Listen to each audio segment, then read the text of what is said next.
Au péage du Boulou, la fouille du camion anglais suspect est loin d'être terminée. Voilà, ça c'est de l'herbe de cannabis, c'est la belle affaire. Daniel et ses collègues ont découvert une belle quantité de drogue. Et vu la taille du poids lourd, ils espèrent en trouver encore plus. En attendant, le chauffeur risque déjà plusieurs années de prison. Mais là, il va y avoir une mise en retenue douanière. Quelques problèmes. Lui, il va avoir quelques problèmes surtout. Et ouais. Bon, ouais, parce que c'est haut quand même, hein, ouais. Peut-être une centaine de kilos alors, ouais, peut-être, ouais. Allez, on va partir en procédure, et puis voilà. Tu vois, on se plaignait qu'il n'y en avait pas. Voilà. Le chauffeur va être entendu par les services d'enquête des douanes. Ils veulent savoir à quel point il est impliqué dans le trafic. Pour l'instant, il joue les innocents. On the pallets. Is it on the pallet? Yeah. Is it in the pallets? L'homme n'a pas l'air inquiet. Mais pour Daniel, cette prise, c'est déjà une victoire. Ah ben oui, hein. On travaille pour ça. Ça fait plaisir, en plus sur un camion, c'est pas évident quoi. Tiens, quand avec tous les camions qui passent, hein. Ah, je suis content, hein. Le suspect va devoir s'armer de patience car c'est une longue procédure qui commence. Escorté par les douaniers, son camion est conduit sur le parking d'un garage où il sera scrupuleusement inspecté. Là, on va débâcher des deux côtés, comme ça on va pouvoir sortir tout ce qu'on veut sortir. La drogue va être extraite du camion, puis de la caisse, afin d'être pesée. Il y en a pas mal quand même, hein. C'est bon. Les douaniers n'en reviennent toujours pas. Vu la tournure des événements, le chauffeur est de plus en plus inquiet pour son avenir. Sur la balance, le poids de la drogue confirme l'importance de la saisie. Donc en tout, ça fait combien? 55, 500. D'accord. C'est une belle prise, Daniel. Oui, ça va, ouais, ça reste dans la moyenne. Ça a beau être dans la moyenne des saisies de la brigade du Pertus, cette fois le chauffeur va avoir du mal à s'en tirer. Il risque gros dans cette affaire, mais il prétend qu'il ignorait que la drogue était cachée dans son camion. The pallets are sealed out, the band's on them. I cannot get into the pallets, can I? And it was in Spain? Yeah. Yeah, where? Barcelona. Et l'immense carton que vient de découvrir Gérald, le chef de la brigade, ne va pas arranger les affaires du chauffeur. À l'intérieur, un chargement surprenant et surtout totalement illégal. Donc c'est un carton de stéroïdes anabolisants. Vous l'avez trouvé où? Au fond du camion. Donc c'est une palette qui est à destination de l'Angleterre, donc en provenance du Pakistan ou du Karachi. On va voir ça, on va étudier ça de plus près. Dans chaque boîte, des ampoules de produits dopants que des sportifs peu scrupuleux s'injectent pour booster leur performance au mépris de leur santé. Les quantités retrouvées ont de quoi inquiéter. 54 cartons de 52 boîtes. D'accord. 1300 doses. Voilà. Ok. Ok, On est d'accord. on est d'accord. Moi, c'est la première fois. C'est interdit, oui, bien sûr. La commercialisation est interdite. Hein. Conduit en geôle pour la nuit, le conducteur anglais passera devant le juge dès le lendemain, en comparution immédiate. Il quittera le tribunal libre, faute de preuves suffisantes de son implication dans ce trafic. Son camion, en revanche, sera saisi et une enquête sera ouverte contre l'entreprise de transport. Camions qui sont dans le collimateur des forces de l'ordre. Si les poids lourds représentent 80% des saisies totales de stupéfiants, de plus en plus de jeunes conducteurs au volant de petites voitures tentent leur chance. Et ils n'ont peur de rien. Pour la PAF, la police aux frontières, de belles prises en perspective. Surtout la nuit. Ce soir, c'est Xavier qui est de service. Coupez le contact, vous ouvrez derrière.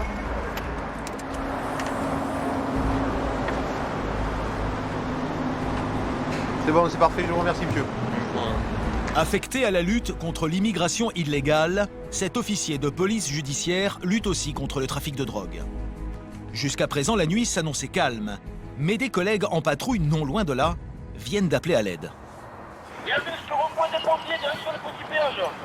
Voiture en bleu. Il s'agit d'un refus d'obtempérer. Un conducteur ne s'est pas arrêté à un contrôle de police. S'il a pris la fuite, c'est qu'il y a de fortes chances qu'il ait des choses à cacher aux forces de l'ordre. Jérémy, va me démarrer la 207. Le fuyard pourrait bien se diriger vers Xavier et ses hommes. Alors il redouble de vigilance. Ouais, bloquez-moi la route en direction du Boulou. Hein. Il faut qu'ils viennent sur l'autoroute. J'espère qu'il va pas en Espagne. Putain. Mais là, les collègues devraient bloquer direction Espagne. Merde, tourne au Distriport. Le Distriport, c'est une petite zone industrielle, proche du péage, à seulement 3 km de là. Xavier et Sébastien décident d'aller prêter main forte à leurs collègues. De l'autre côté, je pense. Au cas où ils croiseraient le fuyard sur la route, Xavier se saisit de l'arme la plus efficace pour les agents de la PAF, une herse portative, un outil qui permet de crever les pneus des automobilistes récalcitrants. J'ai été interpellé au Distriport, hein, Distriport. Ouais, 55, on arrive. Cette fois, il ne s'en servira pas, car quelques secondes plus tard, il tombe sur la voiture de ses collègues. Ce sont eux qui ont arrêté le suspect. Ne connaissant pas les lieux, le fuyard a fait une grosse erreur. Il est stoppé par l'arrière, ça. Il s'arrête et il est bloqué. Terminé. Interpellation. Son interpellation a donné du fil à retordre aux policiers.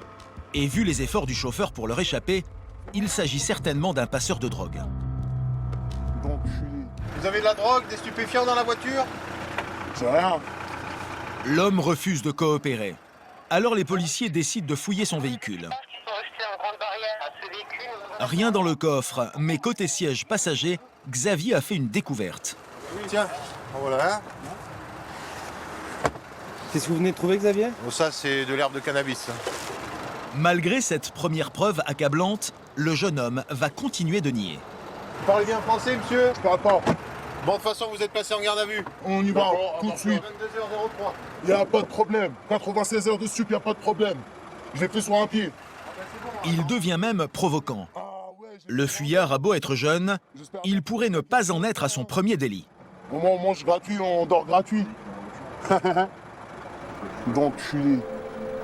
Xavier apprendra quelques minutes plus tard qu'il a déjà été condamné par la justice pour trafic de stupéfiants. J'ai 18 piges seulement. Et nique ces piges, je dors sur 1 million, bon d'enculé. Je dors sur 1 million. Outre la récidive, son numéro de dur à cuire risque de lui coûter cher. L'individu interpellé, prénom, Tango, Alpha. L'homme n'habite pas la région. Il est sûrement venu se fournir en Espagne, où la drogue est meilleur marché. Individu qui au Western fait l'objet d'un contrôle judiciaire. Il ne peut pas sortir du territoire. Cet homme, déjà, il fait l'objet d'une fiche où il n'a pas le droit de sortir du territoire, il n'a pas le droit de rencontrer d'autres personnes, etc. Pour pouvoir appliquer la fiche, il faut vraiment qu'il nous dise comme quoi il venait d'Espagne. Cette fois, le suspect peut être accusé d'importation de drogue. Pour le confondre, Xavier doit lui faire avouer la provenance du cannabis retrouvé dans sa voiture. En attendant, à peine arrivé au poste, Sébastien va peser le sac d'herbe. Donc on a 945 grammes. Presque 1 kilo, l'équivalent de 7000 € à la revente. Dans la salle d'à côté, Xavier a déjà commencé l'audition du suspect. Vous n'êtes pas arrêté au contrôle des collègues parce que vous transportiez des stupes. On est bien d'accord? C'est-à-dire l'un est lié à l'autre. C'est ça? Ok. Contre toute attente, il se met à table. Xavier a sa technique pour obtenir des aveux complets. Avec beaucoup de douceur, il lui soutire les informations dont il a besoin. Où c'est que vous avez obtenu l'herbe de cannabis? Je suis parti à la Jonquera. L'homme s'est fourni dans la ville frontalière de la Jonquera. Mais il prétend que son premier objectif était les maisons closes qui sont nombreuses là-bas. Vous arrivez là-bas, vous payez, vous avez une chambre, vous payez par heure, et vous choisissez la meuf que vous voulez, et les plusieurs meufs. Je suis même pas parti pour penser à ça, moi. Ok. Xavier l'écoute, mais en réalité, il a maintenant un autre objectif. Savoir si l'homme avait l'intention de commercialiser la drogue. La marchandise a été destinée à qui? À vous, et ensuite, si vous pouviez la revendre, vous en tiriez bénéfice, ou il y avait déjà quelqu'un qui avait passé une commande? C'était juste si quelqu'un vous vous en demandiez et vous en avez, vous lui aurez vendu. C'est ça? C'est ça. Ok. Sinon, c'est pour vous. En plus, ouais. Vous en fumez beaucoup, vous? Moi, je sais pas, moi. Le jeune vient de commettre une grosse erreur. Et Xavier va lui faire avouer que c'est un revendeur. Mais les 900 grammes, là, Si vous n'en fumez pas, ils vous servent à quoi? À revendre un peu. voilà, c'est tout. Moi, ce que je vous demande, c'est d'être honnête. À peu près. En gros, vous seriez fait combien de bénéfices? En vérité, 2000, 3000 euros. Pour échapper à la justice, le dealer minimise son trafic. Mais les stupéfiants contenus dans son sac lui auraient sans doute rapporté le double. Ce qui aggrave son cas, c'est que la transaction s'est déroulée en Espagne. Or, l'homme n'avait pas le droit de quitter la France. Pour lui, la sanction risque d'être sévère. Est-ce que vous connaissez un juge d'instruction à Mulhouse qui a dit que jusqu'au 6 juin 2016, vous n'aviez pas le droit de sortir du territoire national? Vous étiez au courant de ça ou pas? Et c'est quoi le plus logique? Qu'est-ce qu'ils vont me donner? Le refus d'obtempérer, c'est 3 mois de prison. Là, le trafic, si on retient un trafic, parce qu'on peut retenir que le fait de transporter et de détenir, d'accord? Même si vous l'avez acquis, etc. Et bon, vu la quantité, vous risquez 10 ans de newf. Finalement, ce jeune va écoper de beaucoup moins. Malgré ses nombreux chefs d'inculpation, le juge le condamnera à une peine d'1 an et demi de prison ferme. Les délits de fuite sont devenus un problème majeur à la direction départementale de la PAF de Perpignan. Déjà 72 cette année contre seulement 24 l'an passé. Une augmentation prise très au sérieux par Nathalie, la chef d'équipe de nuit. Coucou, ça va? Ça va bien? Oui. En forme? Ça va, impeccable. La nuit passée. Ce soir, avant de partir en patrouille, Nathalie souhaite faire un point avec le capitaine Laurent sur ce phénomène qui met en danger la vie de ces hommes. La multiplication par 3 du nombre de refus d'obtempérer n'est pas anodine. Pour Laurent, les trafiquants s'en serviraient même pour faire diversion.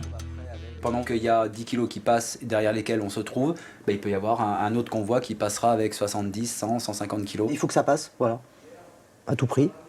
Donc, si on ne s'écarte pas, si on ne peut pas s'écarter, on est shooté par le véhicule. C'est devenu une arme, c'est une arme pour eux.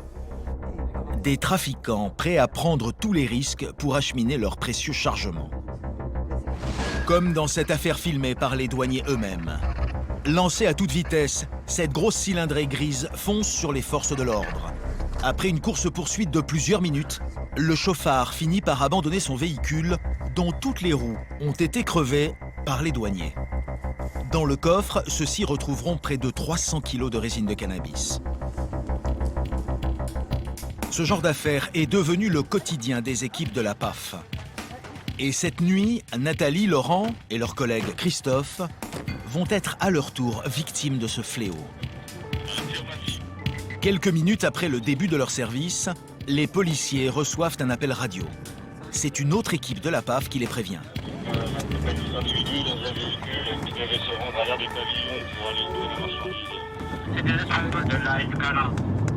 Deux personnes ont été interpellées sur l'autoroute en entrée France avec de l'herbe de cannabis. Et il semblerait qu'ils aient déclaré qu'ils devaient retrouver quelqu'un sur une aire de stationnement sur l'autoroute. Cette aire, située à quelques kilomètres de là, Laurent décide de s'y rendre sans attendre. Les commanditaires de la drogue s'y trouvent peut-être déjà pour récupérer les 3 kilos de cannabis transportés par les Espagnols. Transmettez. Les parkings semblent déserts. Mis à part une fourgonnette blanche stationnée, le chauffeur au volant. Pour s'assurer qu'il ne fait pas partie du réseau de trafiquants, Laurent le contrôle. Papier, s'il vous plaît. Verstehen, Sie nicht. Papier. L'homme est allemand et ne semble pas comprendre ce qui lui arrive. C'est pas ça, sûrement. Rien à l'intérieur. Les policiers en sont quittes pour inspecter toute l'aire d'autoroute. À commencer par les sanitaires, lieu idéal pour une transaction discrète en pleine nuit. Mais les bâtiments sont vides. Alors Laurent et Nathalie vont organiser ce qu'ils appellent dans leur jargon une livraison surveillée. Alors il faut qu'il y en ait un qui se foute à la sortie direct. Voilà, de l'air de pierre pour bloquer. Pour cela, ils ont fait venir la voiture des trafiquants espagnols interpellés. Ils l'ont garée sur le parking pour servir d'appât. En retrait, derrière les arbres, Laurent et Christophe ne quittent pas le véhicule des yeux. On est en train d'attendre que les éventuelles personnes qui doivent récupérer la voiture arrivent. Alors il faut prendre beaucoup de précautions parce que c'est des personnes qui font très attention et qui n'hésitent pas à prendre tous les risques pour après nous échapper. Quant à Nathalie, elle est en planque dans les toilettes, avec une vue stratégique sur le véhicule à pas. À elle de donner l'alerte dès qu'elle apercevra les suspects. Justement, une voiture vient d'être signalée aux abords de l'aire d'autoroute. Ouais Henri, t'as une Clio grise avec 3 mecs à bord qui étaient au PH Sud, les collègues la signalent et qui arrivent en notre direction. Donc tu peux le signaler à tes collègues? De longues minutes s'écoulent. Le problème, c'est que Nathalie n'arrive plus à joindre ses collègues par radio. Putain. Du coup, impossible pour elle de savoir ce que sont devenus les suspects, jusqu'au moment où... Il y a un mec, pardon. Nathalie se retrouve nez à nez avec 2 jeunes hommes. Bonsoir.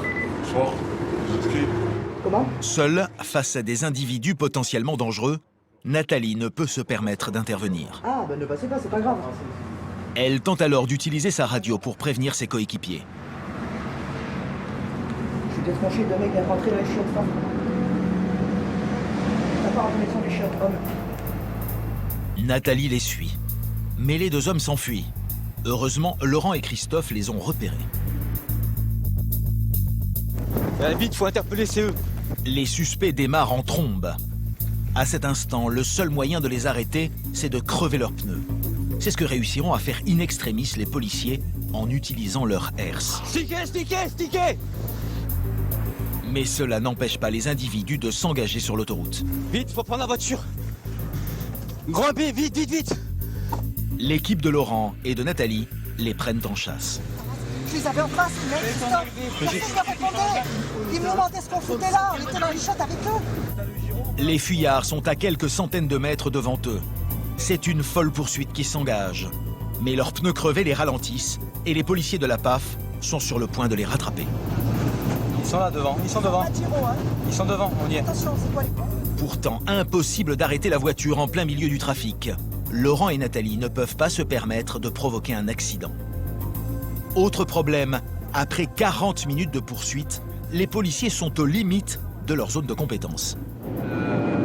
Nathalie, on va pas pouvoir poursuivre trop longtemps non plus. La prochaine sortie, il faut sortir là. Il faut 110, c'était 110. Pas facile d'abandonner la poursuite si près du but, mais ils doivent s'y résoudre. Ah, Laurent, tu peux annoncer hors secteur, hein. Ça y est, hors secteur. Les fuyards prennent le large, mais alertés par Christophe, les gendarmes du département voisin vont prendre le relais. On va cesser progression. Le véhicule toujours en fuite roule à 150 km/h, véhicule stické en direction de Toulouse. Il faut savoir qu'en matière de flagrant délit, on a le droit de poursuite dans les départements limitrophes. Donc c'est ce qu'on a fait. Mais à un moment, j'ai demandé quand même à ce qu'on arrête cette poursuite parce qu'on allait trop loin dans le département limitrophe et que visiblement, les individus auraient continué encore et encore.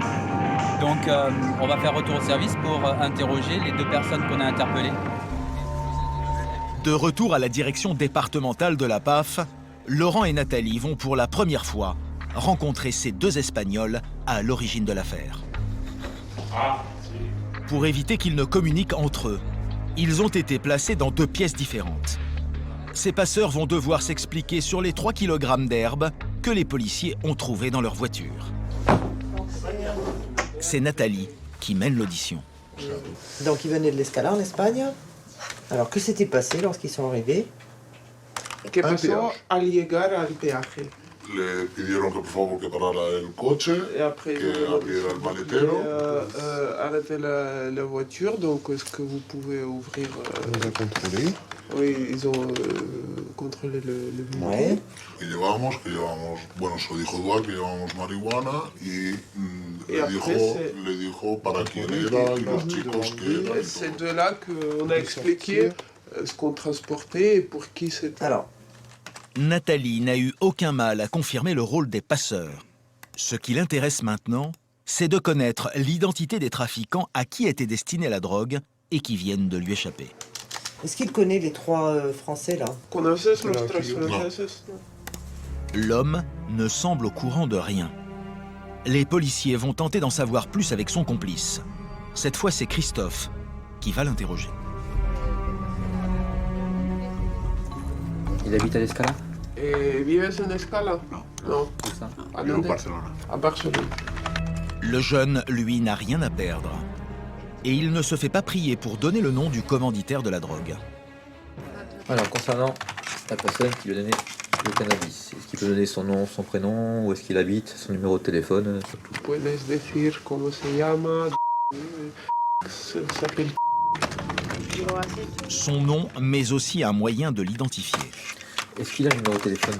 Son numéro de téléphone. Era desde el que me llamaba. Oui, j'en ai 2. Il peut me les donner? C'est sur celui-là? En este? Puedes verlo? Les 2 numéros. Christophe a obtenu de précieuses informations qui lui permettront sans doute d'interpeller celui qui semble être le chef de ce réseau. Les 3, ils ont été arrêtés ou pas? On ne sait pas. No sabemos. Impliqué dans une affaire qui le dépasse de plus en plus, le jeune Espagnol est inquiet. Alors pour tenter d'échapper à la peine de prison qui le menace, le passeur va faire une étonnante proposition aux policiers. Una cosa, yo supongo que como el chico que la próxima es casi el doble. Ça sera presque le double. Elle est prévue pour quand? ¿Está previsto para cuándo la próxima vez? Si yo lo digo, si je le dis, ¿qué ventajas tengo? Que l'avantage, je vais... Comme on l'a expliqué tout à l'heure, ça sera... C'est le procureur qui va No décider. soy yo quien decide, el fiscal va a decidir eso. Pasado mañana. Donc ce sera fait, ce sera pour eux demain alors. Je ne veux pas aller en prison. Le lendemain, les trafiquants français devraient donc une nouvelle fois tenter de passer la frontière avec de la drogue. Avec ce dernier aveu, Christophe a fait considérablement avancer l'enquête. Mais le policier ne cache pas sa frustration. C'est bien parce que voilà, ça fait de la marchandise en moins sur la voie publique, le terrain. Maintenant, ça aurait été plus intéressant d'avoir en plus les trafiquants. Donc un petit manque de travail inachevé, mais bon, c'était pas mal. La bonne volonté du passeur ne lui aura pas suffi à éviter la prison. Il a été condamné, comme son complice, à 1 an et demi ferme par le tribunal de Perpignan. Mais la police judiciaire de Toulouse, désormais en charge de l'affaire, compte bien tirer profit de ces informations pour mettre la main sur les trafiquants. Bonjour monsieur. Douane française, venez de où monsieur? Quel était le but de votre déplacement? D'accord. Vous pouvez y aller monsieur. Au revoir. Pour les fraudeurs, c'est toujours un point sensible parce que c'est un point en fait où on fait du contrôle statique. Et du contrôle statique, pour eux, c'est leur gros moment de vulnérabilité. Après seulement 10 minutes de contrôle, ce sont 2 collègues d'Olivier, Juliette et Nathalie, qui font une première prise. Qu'est-ce qui se passe? On a arrêté monsieur et on l'a mis sur le côté, donc il a bien voulu se mettre sur le côté et quand on a ouvert son bagage qui était fermé par un cadenas, on a découvert la marchandise. C'est quoi monsieur comme marchandise? C'est de l'herbe. De l'herbe. De l'herbe. Que de l'herbe? Avec son allure de bon père de famille, le conducteur transporte en réalité 2 grosses valises pleines de drogue. Il va être conduit à la brigade pour être interrogé. Olivier se met au volant de la voiture du suspect. Devant et derrière lui, les véhicules des douanes l'escortent. Un dispositif mis en place depuis quelque temps pour éviter que les complices des trafiquants interpellés tentent de récupérer la marchandise. Le problème, c'est qu'à chaque fois que vous contrôlez un véhicule, effectivement, vous avez un véhicule qui peut être chargé, mais rien n'empêche qu'il peut y avoir un véhicule éclaireur ou un véhicule derrière pour protéger la personne et la marchandise. Donc il faut toujours être sur le qui-vive et toujours protéger la personne et le service en question.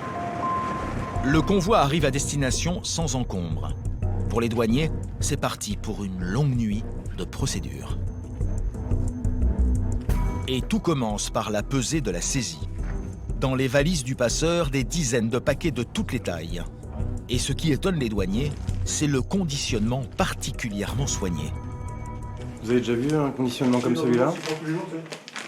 Aussi bien fait, moi non, personnellement. Parce qu'il est sous vide.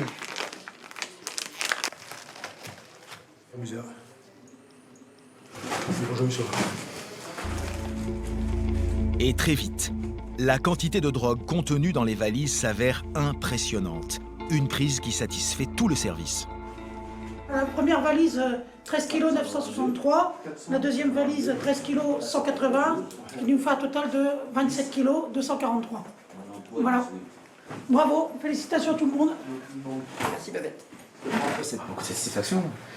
Le sentiment du service bien fait. J'espère que ça portera ses fruits. Voilà. En attendant, ça se termine par la traditionnelle photo de la saisie.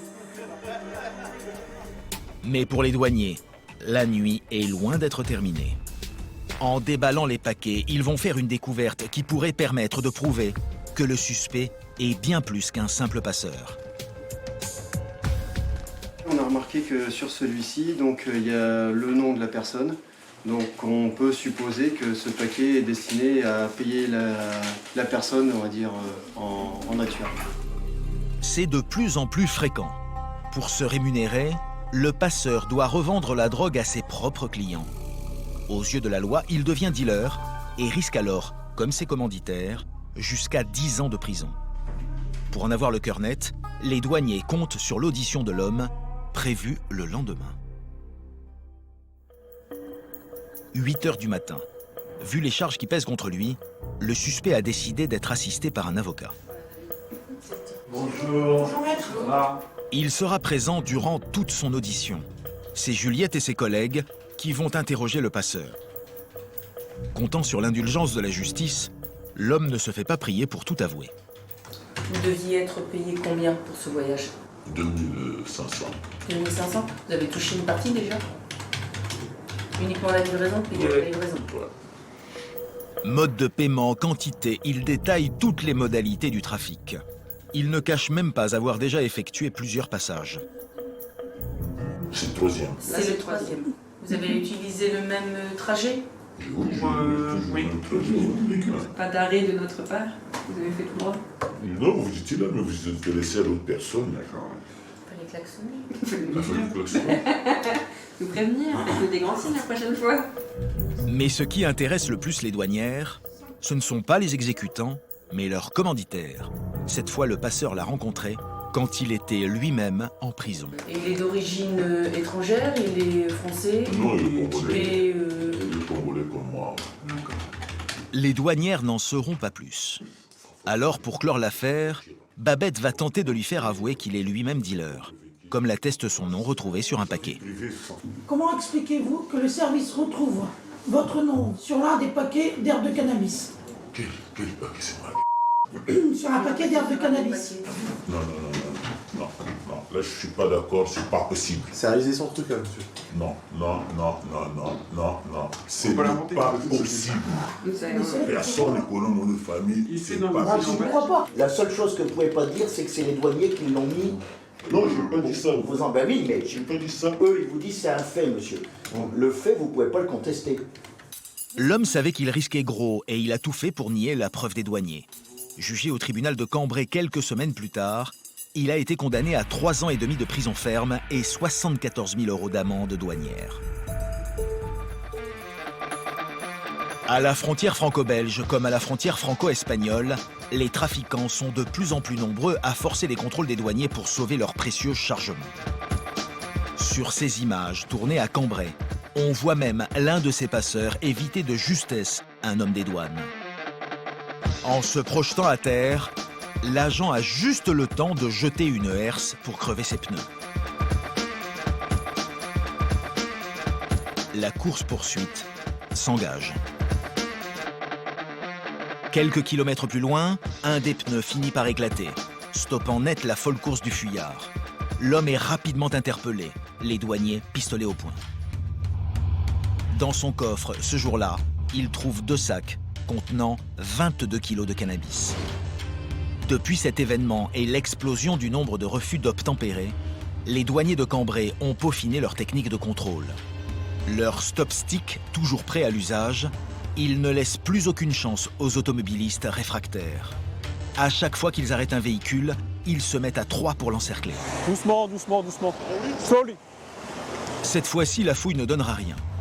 Le problème, c'est qu'aujourd'hui, à Cambrai, les trafiquants sont prêts à risquer la vie des douaniers, même pour de petites quantités de drogue. Avec son équipe, Olivier vient de prendre son service de nuit quand il reçoit un coup de téléphone. Allô ? Déjà posté au péage d'Ourdin, ses collègues ont une fois de plus été victimes d'un chauffard. Il y a tout à l'heure, ils ont laissé qu'un véhicule défonce. Apparemment, ils ont eu le temps de crever des pneus. Donc là, bon, on va essayer d'aller renforcer le service. Olivier ne met pas longtemps à rattraper la voiture de ses collègues. Mets-toi devant, mets-toi devant. Les douaniers ont réussi à immobiliser le véhicule sur la bande d'arrêt d'urgence. Il faut dire que le pneu arrière du suspect est totalement détruit. Une fois encore, grâce à Juliette. J'ai arrêté monsieur qui disait transporter des fruits pour sa famille et en fait pas du tout. Donc je lui ai fait refermer le coffre et il est parti. Il a voulu partir et j'ai stické. Intrigués par la scène, les automobilistes roulent dangereusement près. Un douanier est chargé de tenir les véhicules à bonne distance. Pendant ce temps, ses collègues mettent la main sur 2 gros cartons placés dans le coffre. Et ils n'ont aucun doute sur leur contenu. C'est de la skunk, ça c'est... Il n'y a pas que de l'herbe. Il pourrait y avoir également de la drogue dure. C'est quoi? Je sais pas, c'est pas moi qui ai changé la voiture, monsieur. Il n'y a que quelques kilos de stupéfiants. Mais s'il s'agit de cocaïne ou d'héroïne, cela pourrait expliquer les risques importants pris par le conducteur. Olivier se charge de ramener le véhicule à la brigade, malgré l'état du pneu. Ce monsieur, avec ses pneus courbés, ne pouvait pas faire une très très grande distance. Je peux rouler à 20-30 km/h. Dès que je commence à monter à 50-60, c'est une prise de risque qui est énorme.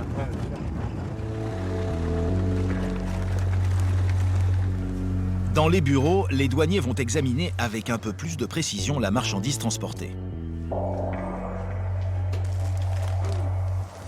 C'est de l'herbe. En réalité, il n'y a aucune trace de drogue dure. Oh, c'est de la résine. Je résine pas, Et des plaquettes de résine. On va voir les plaquettes. Le chauffard a pris tous les risques pour n'acheminer au total que 7 kilos de cannabis en herbe et en résine. Selon la loi, son refus d'obtempérer risque à lui seul de lui coûter déjà 3 mois de prison ferme. Mais les douaniers n'en ont pas encore fini avec lui. Ils ont le pressentiment que la voiture n'a pas encore livré tous ses secrets. Juliette entreprend une fouille plus poussée et le suspect se montre à présent coopératif. Sur les papiers, un sachet de bœuf, je sais pas, dans mon sacoche. En réalité, c'est dans la boîte à gants que Juliette va le trouver. Voilà. C'est ça? Que 2 sachets? L'équivalent de ce que le jeune homme avait prévu de fumer durant son voyage. Ouais, bah c'est bon, il n'y a plus rien. C'est bon, il y a plus. C'est bon, il n'y a plus rien. Qu'est-ce que vous voulez? Comme bien souvent dans les affaires de stupéfiants, la voiture sera saisie. Mais ça non plus, son propriétaire ne l'avait pas prévu. Je devais la vendre mardi. Ah bah ouais, elle est vendue. Enfin, excusez-moi, ouais, mardi prochain. Ça y est, elle est vendue là. Ouais, je pense qu'elle est vendue. À la douane. Ouais, exactement. Lui finira sa nuit en cellule. Présenté au juge le lendemain, il écopera finalement de 8 mois de prison ferme et de 40 000 € d'amende. Si certains trafiquants décident de passer leurs marchandises en force, d'autres optent pour la manière douce. Et ils redoublent d'imagination pour dissimuler leur chargement. Les caches aménagées échappent rarement à l'œil exercé des douaniers. Écoutez, oui, voilà. Et là. Donc ça, c'est le caisson dans lequel il y avait les produits stupéfiants. Et ce matin, dans le sud, à la brigade du Pertus, Michel vient de découvrir une installation originale sous une voiture contrôlée il y a quelques heures.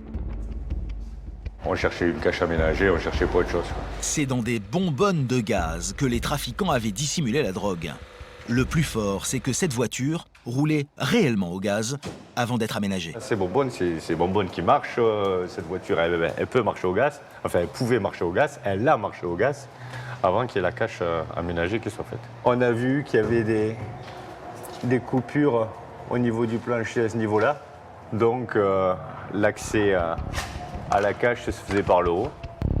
Et pour que cette cage soit la plus discrète possible, les trafiquants n'ont pas hésité à refaire totalement le plancher de leur voiture. Ces deux plaques, elles étaient ressoudées par des points de soudure, on les a soulevées. Les 3 bouteilles de gaz étaient refermées, donc là on a eu qu'à les démonter et on est arrivé à la marchandise de fraude. Combien vous avez découvert dans cette voiture? Un peu plus de 110 kg de résine de cannabis. Et la drogue est encore là, entreposée dans le garage dans ces sacs de jute. Et c'était juste conditionné comme ça, plastique comme ça, et ça remplissait. Amène la bonbonne. Amène la bonbonne, voilà. Ce matin, au péage du Boulou, Michel et les douaniers du Pertus vont prouver une nouvelle fois que pour débusquer les cachettes, ce sont des experts. Ok, c'est bon, merci. Très vite, ils repèrent ce minivan. Des plaques d'immatriculation lituaniennes avec au volant un conducteur d'origine ukrainienne. Dès l'ouverture du coffre, la présence de feuilles d'aluminium confirme les soupçons de Michel. Que pour reboucher une cache, il n'y a rien de mieux que ça, quoi. Il l'a lu comme ça, c'est pour éviter que si la voiture passe au scanner, on voit la cache. Dans les coffres latéraux, un autre indice met la puce à l'oreille du douanier. Ouais, c'est refait tout ça. Ah bon? Qu'est-ce qui vous fait dire ça? Ouais, il y a une moquette qui est collée, une moquette n'est jamais collée. Ah, cigarette. Ouais, c'est plein des deux côtés.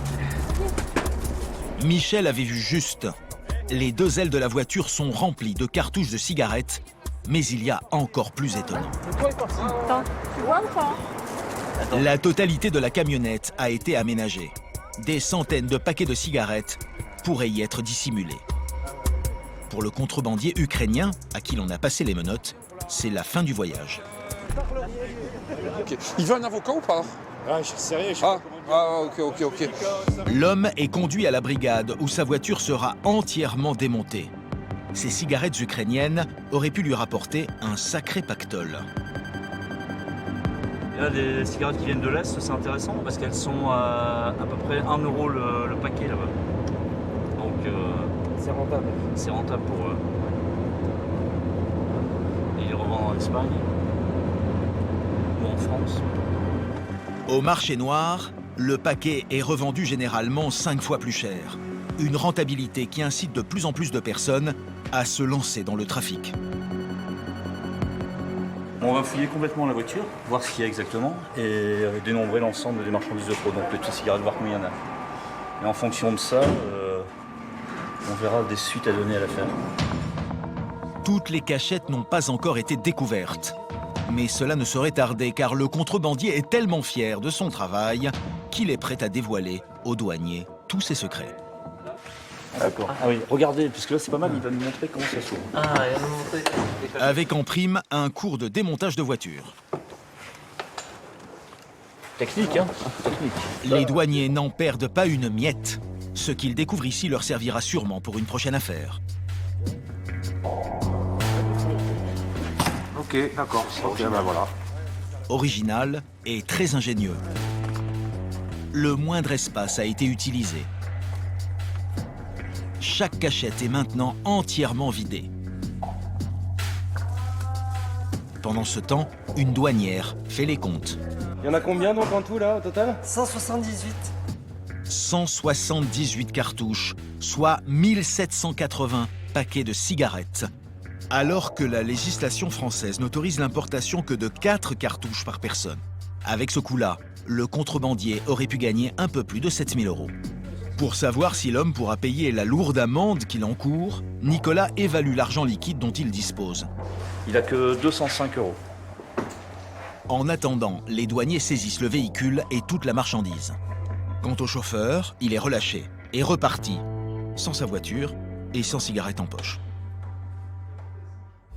Mais aujourd'hui, il n'y a pas que les cigarettes ou la drogue qui représentent un trafic juteux. Par les autoroutes, transitent des tas de marchandises non déclarées. La nouvelle tendance, les voitures de luxe volées dans les beaux quartiers et destinées à être revendues dans les pays de l'Est. Il est 2 h du matin. L'attention des douaniers de Cambrai est attirée par ce camionneur lituanien qui met un temps fou à payer le péage. C'est la douane, vous avez un CMR. L'air. L'air. Yeah.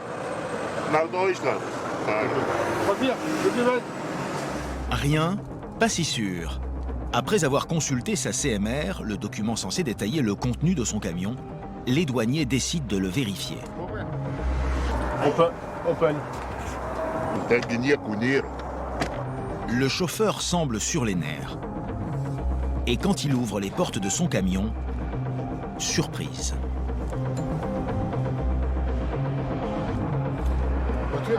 Wie viele Wagen? 3. Trop voitures maintenant. Et pas n'importe quelle voiture. 3 4x4 de luxe, dernier modèle. Шеф, машина, хозяин. Мартин, да. L'explication de l'homme est tirée par les cheveux. Pour éclaircir la situation, Vincent, le chef divisionnaire, décide de rapatrier le camion et son conducteur à la brigade. Le transport des véhicules pour lequel il n'y a absolument aucun document, pas de CMR.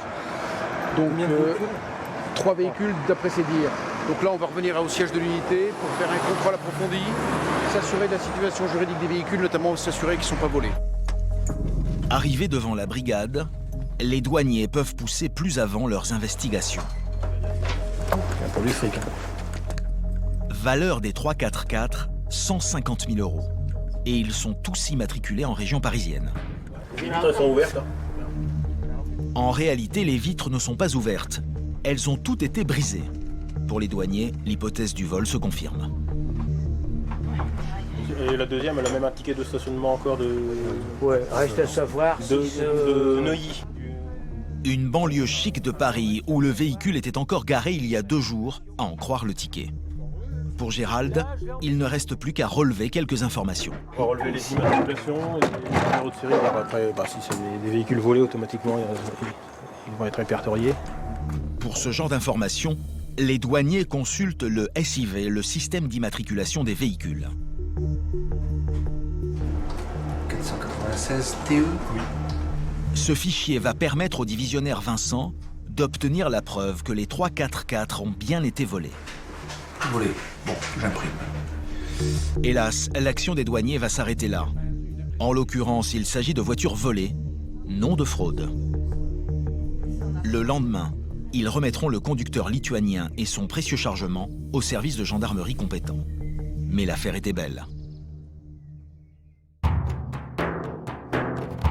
À 800 km de là, à la frontière franco-espagnole, sur l'autoroute A9, Stéphane et Sébastien de la police aux frontières viennent eux aussi de réaliser l'une des saisies les plus juteuses de l'année. C'est la voiture qui a fait le go-fast ce soir. Après une course-poursuite, le conducteur de ce puissant 4x4 a pris la fuite en abandonnant sa cargaison de stupéfiants. On va vous faire voir ce qu'on a trouvé dans le véhicule. Et ce qu'ils ont découvert est impressionnant. Au total, près d'une demi-tonne de résine de cannabis. Donc ça, c'était en vrac dans le véhicule. Et après, il y avait sous forme de ballots, sous forme de paquets. Il est 4 heures du matin. Mais la prise est tellement exceptionnelle que Laurent, le capitaine, vient les féliciter en personne. Félicitations. C'est bien. Merci. Super prise. À la revente, on doit avoisiner les 2 millions, 2 millions 5. Ah oui, c'est énorme. Ah, c'est une grosse somme. Voilà. Ah, je pense que oui. On les a touchés. Je ne sais pas si on les a coulés, mais on a dû les toucher quand même fortement. L'année dernière, sur cette autoroute A9 qui mène à l'Espagne, les policiers et les douaniers ont saisi plus de 12 tonnes de drogue.